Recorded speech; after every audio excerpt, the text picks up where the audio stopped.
Alright, ladies and gentlemen, so we're here at the Noah Center, and today we're going to be looking at some of the displays and artifacts that are here in the Noah Center, and how the Noah Center actually impacts our community. So let's go. Alright guys, so we're inside the Noah Center, and upon entering you will immediately see a giant recreation of a ship that actually went down in Thunder Bay. Now this is the Western Hope of Alpena. And upon entering the ship, you'll immediately hear a few voices going on in the background. Now this is just to create atmosphere for visitors, we got 4 feet water in the folks. What actually might have happened during the time of the ship sinking. Now you'll also hear flashes of thunder, and then you'll see flashes of lightning in a few seconds here. So 3, 2, 1. There it is. Yeah, and you can walk around on the ship, explore a little bit, and look at some of the artifacts that are on board. Now, these aren't actually real, but you could actually turn the steering wheel, which I didn't because, well, reason. Alright, so upon entering the back of the ship, you'll immediately see that the ship has actually sunk. It is completely covered in zebra mussels. And it looks like over here, you have a few presentations about how what you might find at the bottom of the shipwreck. Now, this is actually like a recreation of the actual shipwreck, or bits of it. This is just a palette here that says no touching the artifacts and do not litter and all that. So yeah, but now let's go take a look at some of the other artifacts or displays over here, like the holographic globe and some of the wildlife that we have around here. So yeah, here's the wildlife exhibit. The wildlife exhibit here shows off different types of species of birds and animals that you can find out here in the Great Lakes, like this little guy. Now this guy is the northern pike. Yes, the northern pike. I haven't actually seen one of these guys before, but actually yes, I have. But also here are some of the invasive species that you can find on the Great Lakes floor as well.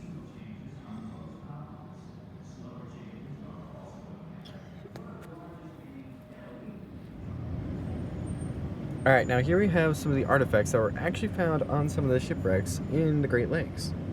Now you'll notice that there are a few things like some gauges, some maps, life preservers, and life jackets and other equipment that would have been used on the ships during that time.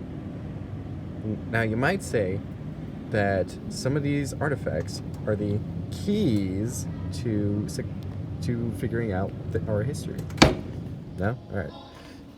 So here we have some recreations of small native canoes that were used on the Great Lakes, like this little one here that was carved out of a tree.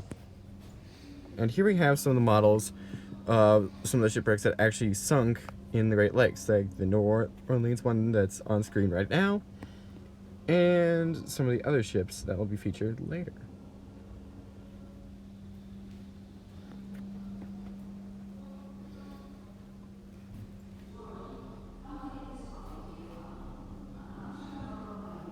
Yeah, but now here's the creepiest part about this whole thing. So here we have what seems to be a normal vault, right? Well, originally there was a bit of a ghost story around that there was a curse placed on this thing, and that whoever opened it would have a ghost haunting them. And well, Noah's actually kind of opened this thing up, as seen by the hole in the back. Well, actually, that was technically here from before, but some say that there was a ghost roaming around. Obviously, that's not true, but hey. I did see a mysterious figure in the hall once. A dark, shadowy figure. But, it's probably just a janitor. Alright guys, so now we're going to be entering the restoration room, or the lab, where all the old artifacts from the original shipwrecks on the Great Lakes are actually restored and get preserved. and are put on display here at the NOAA Center.